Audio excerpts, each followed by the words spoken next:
sources.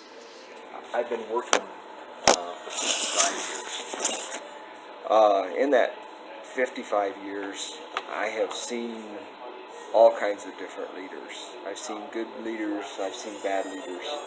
I've seen leaders that thought they were leaders, and I saw leaders who didn't realize they were leaders. And over that time, there's some things that just began to be as I grew and as I worked in the field and some things like that. I began to see some things that define what a good leader is in my mind. And now I think many people within the leadership community are starting to realize that. The ability to look what's in heart. And I think when you first find yourself in that leadership role, or that you're coming into a leadership role, I think one of the first things that people have to do is begin to sit down and look deeply inside. You need to look at your heart. You need to understand what's in your heart, because you cannot do anything that doesn't come from your heart. You can't lead people. You can't make people believe something. You can't get them to follow you if you don't really believe it in your heart. Okay, and I've seen leaders in my years.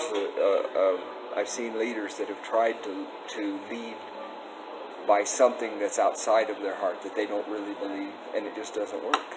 People see through it. People recognize that you're not coming from your heart.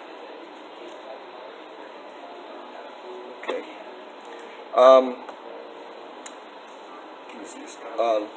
Basically, leaders are different than non-leaders, if you will. They see the world differently, and they cultivate different character traits. And I think those character traits are what make, that's that leadership character. I think that's that tool, or that piece of character. I think people say, well, leaders have to be born. I don't think that's true. I don't think leaders have to be born. I don't think people can make themselves leaders unless they're willing to look into their heart, unless they're willing to really do some real soul searching and find out who they are and what they believe. Because when they then come out, they think of things differently. There's a lot of honest people, there's a lot of loyal people, there's a lot of good people out there, but that doesn't make them a leader. What makes them a leader is when they're able to take all of that stuff and coalesce around something they believe in their heart, and they're able to take that and bring it out. And so that's what I saw, what I talk about the leadership character. And basically there are 5 traits that I believe define a leader. Okay. I think the first trait is that true leaders think of others first. Okay, it's not all about me as a leader. It's not, okay, now I'm a leader, I'm the boss, I'm the person that you need to follow because I'm the boss. It's not that at all. The great leaders that you've seen in the world are people who took something in the heart, and the first thing they thought about was other people around them. Not even necessarily the people that they lead, because that's a given, but other people around them, people that they come in contact with, that type of thing. They began to think about those people first. Okay, so I think you have to think about other people first. And I think there's 2 questions here that you'll see. The first question is when you come in and develop a relationship with someone is how can I serve this person? Okay, that's the first question you need to be able to answer, and that you ought to be asking yourself and looking. And then again, that goes back to your heart. You're looking into your heart and saying, how can I serve this person? And the second question is what does a win look like for this person. Okay? Because it isn't about you winning. As a leader, it never is about you winning. Okay? It's about how does this person win? Okay? That you're serving, if you will. And I believe that leaders need to be servants. And think about some of the great leaders on this that have walked the face of this earth. The great leaders are the people who really were concerned about the people. They were concerned about others first.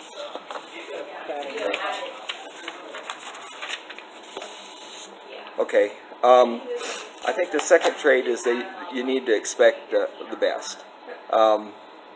They see things that, leaders see things. The first statement there is leaders see things as they could be, not as they are.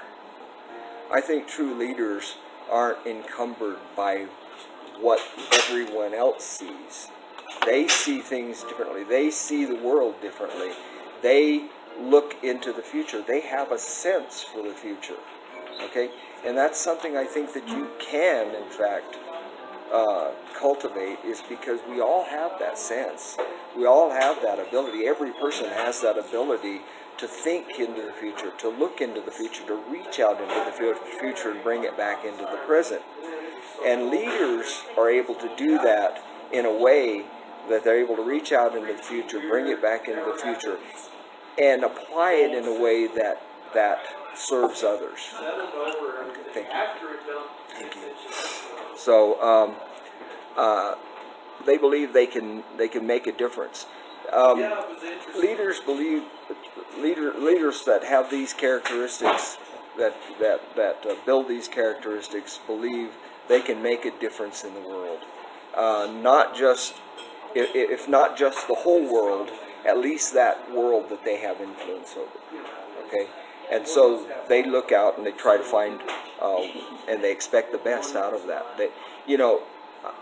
Some of the worst leaders I've worked with over the years are those leaders who have a negative attitude. Okay, when you go in as a consultant, going in and sitting down with them, and the first thing they start off down this path of, oh my gosh, I don't know how we're going to salvage this. This is the worst that can be. Those leaders seldom succeed. Unless they're able to turn it around and change it and begin to expect the best out of every action that they take. Yeah, things are bad right now, but it's not going to be that way. We're going to make a difference. We're going to work together to make sure things happen right. Okay? And the last statement there is leaders are generally more optimistic than non-leaders. Okay? You have to be optimistic. You have to see the future, and you have to see something better in the future. This is the hard one. Respond with courage. And I think responding with courage is something that some people have. Some people they're bold. They're born bold. I see kids all the time. You go to any kindergarten and watch, or a preschool, and watch the kids. And there's those kids that are just bold. They're willing to step out and take a risk. And they're not afraid to respond to anything with courage. And I think that's something that true leaders that come from the heart, you have to begin to be able to culture, or to build that culture around yourself of being able to respond with courage, because it's a risk. Leaders that are unwilling to take a risk are not leaders. Okay? If you are not willing to take a risk, you're willing to push everybody else out in and make them take the risk, then people will not follow you. People will not see you in the same light. I think it takes practice, and this is one of the things that as you go through the day, as you go through your life, you begin to look at situations and say, okay, how would I take action in this situation? I find myself doing this in life, is I see something that's going on over here. Maybe I don't have any I don't have a dog in that hunt, okay? But I see it over there and I think to myself, how would I handle that? Okay? I think good leaders do.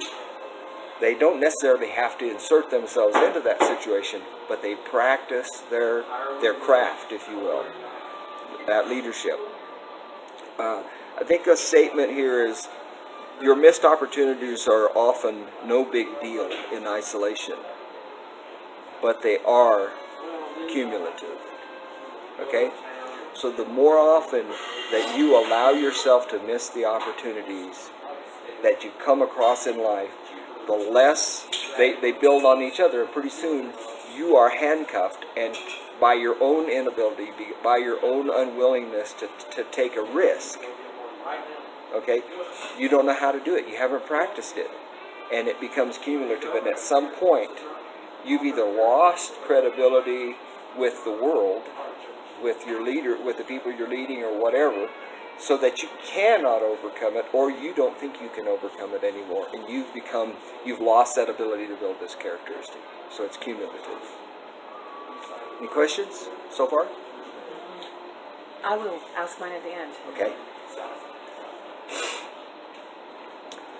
Okay, so I think true leaders truly hunger for wisdom.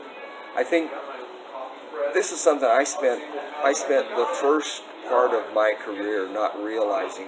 I always had a desire to learn, but I never had a true hunger to learn.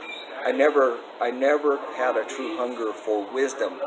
Learning is one thing, and I think that true leaders have a history, they have a life, they have a desire for lifelong learning, and they push for that. But I think pushing it above that to consuming wisdom, to driving to impart wisdom, okay? And as I got older, I began to realize the importance of that. I began to realize just because I've been around a long time, you know, people are looking to me and saying, okay, what kind of wisdom can you give me? And but as a young man, I wasn't too concerned about wisdom. But I missed a lot of opportunity throughout my career because I didn't have that hunger for wisdom to impart it or to receive it from leaders. One of the biggest, I know a young man who's a minister in Georgia, and he's a wonderful man. He's got a wonderful heart. His biggest flaw is he never wanted to listen to wisdom from others. And he's got this church that's about 25 people, and he's never grown bigger than that, even though he has a wonderful message and he has a wonderful heart. He just doesn't receive wisdom from others.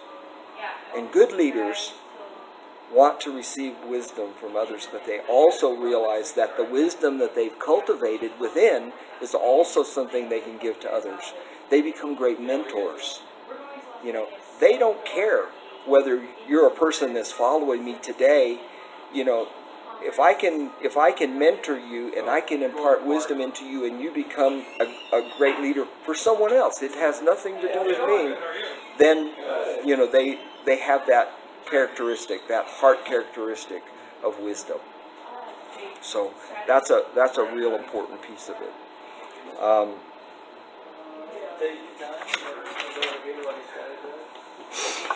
Okay.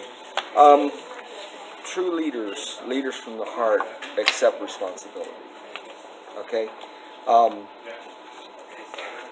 You accept not only responsibility for your own actions, but for those of the people that you lead. Those are the people around you. If you're a true heart leader, if you're a true leader, your influence, your aura, if you will, your aura of influence affects those people around you. And you have a responsibility to them. You have a responsibility. You within yourself have a responsibility to those people. Again, if I impart something into you and you're failing because of something that I said, or I gave you bad information, I'm responsible for it. It may not ever affect me, Okay? But I accept responsibility for your failure because it was because of something I said or did, or because of my lack of action. Because I didn't step in and say to you, wait a minute, don't go down that path. You know, understand what'll happen if you go down that path. I can see into the future, and I see if you go down that path, here's what's going to happen. This, or this. Okay? You choose to go down that path in the long run, despite that, okay, that's fine. I always, throughout my entire career, I always said to the leaders that I advised, that I counseled, was we don't have a right to allow anyone to fail. But if they fail despite our best efforts, then we have an obligation to give them a license to go do something else that they can be successful at. Okay? That's taking accountability. Even though I'm saying, okay, I'm going to fire you from this job because you're not performing, but I'm taking responsibility because it was something, I did my best. I did everything I could. You have chosen not to accept it, so I'm giving you a license now. It's the final action. I'm giving you a license now to go do something different. Something you can be successful at. Okay? Because leaders want people to be successful.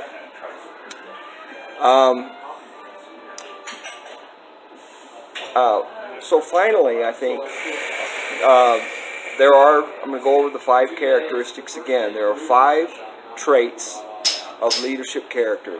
Come from the heart. You have to look, everything is predicated around you taking the time to study what's in your heart, to do some introspection, and to understand truly what you're about. Once again, if you don't believe it, if it's not part of who you are in your heart, there is no way in God's green earth that you are going to be successful in imparting that to others. You know, you're going to be clumsy.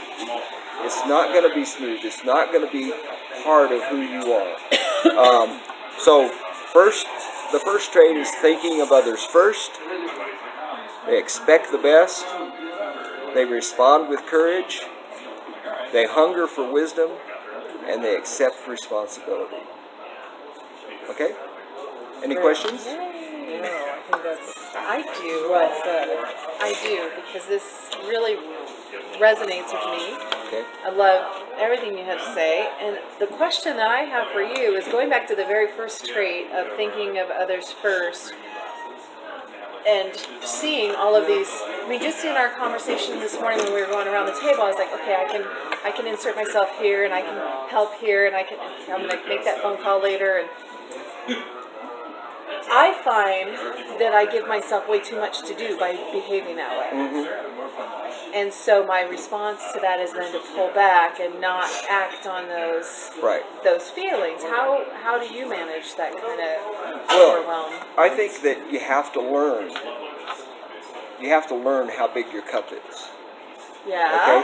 Okay. Once you know how big your cup is, then you can recognize that you're filling that cup too full. You have to back away a little bit. You have to say, okay, consciously, because I'm taking responsibility. I'm taking accountability for what what I've got here in this cup.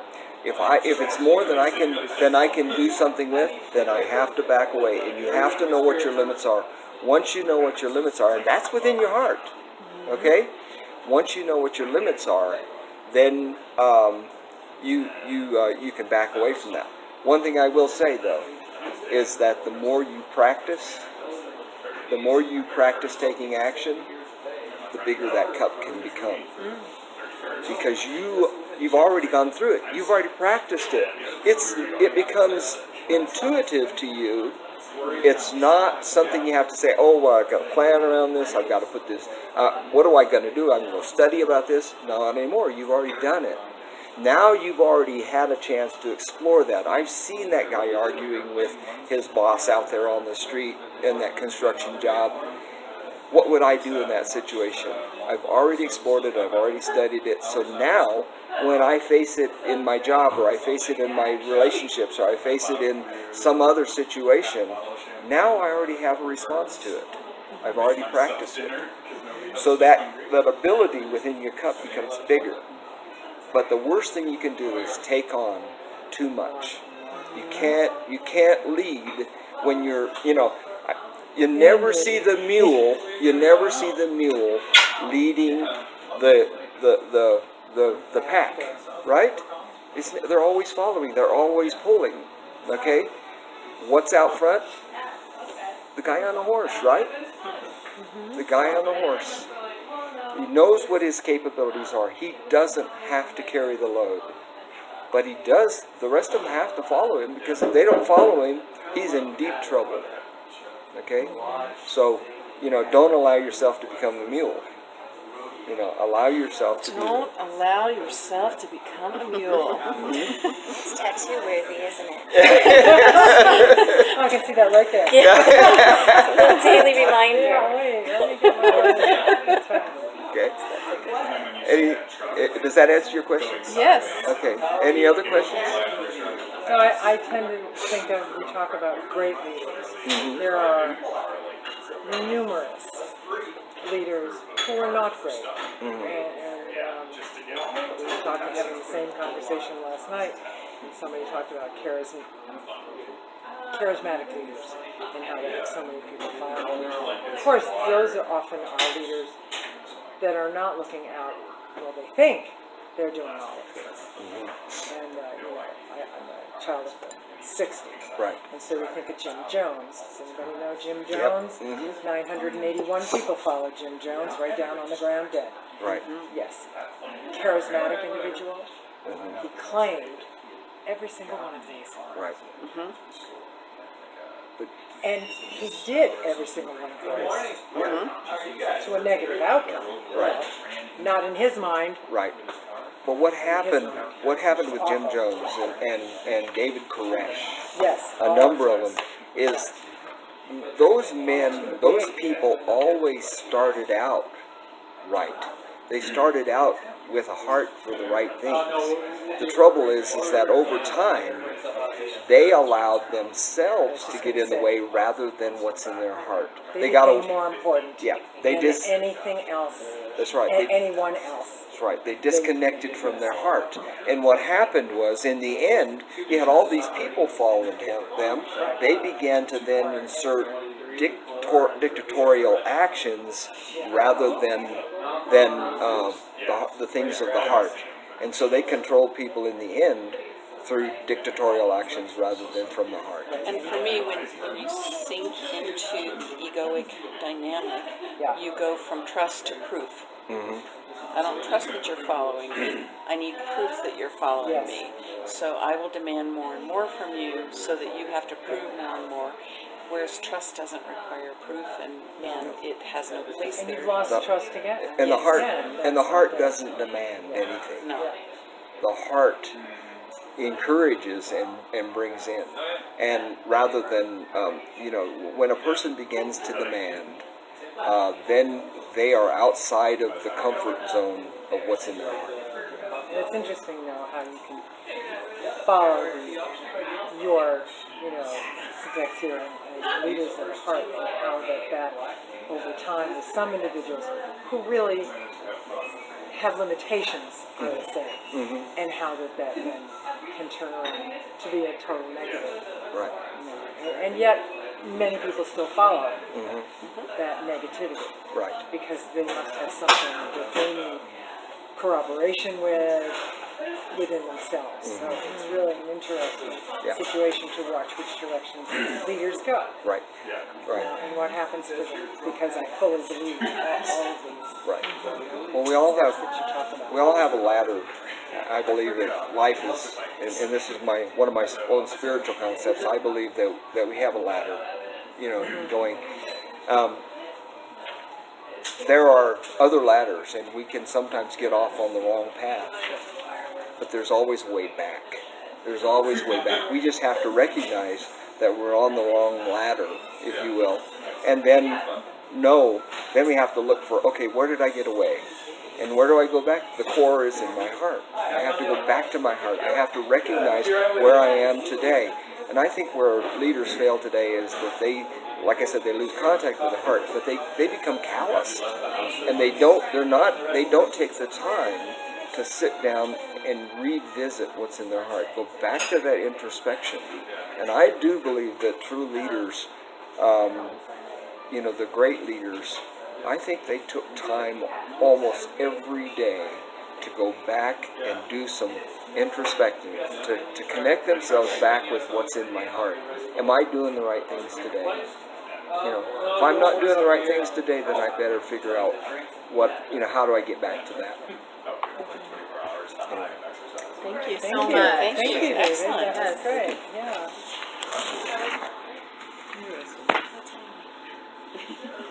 Yeah, what time is it? It is 9:24.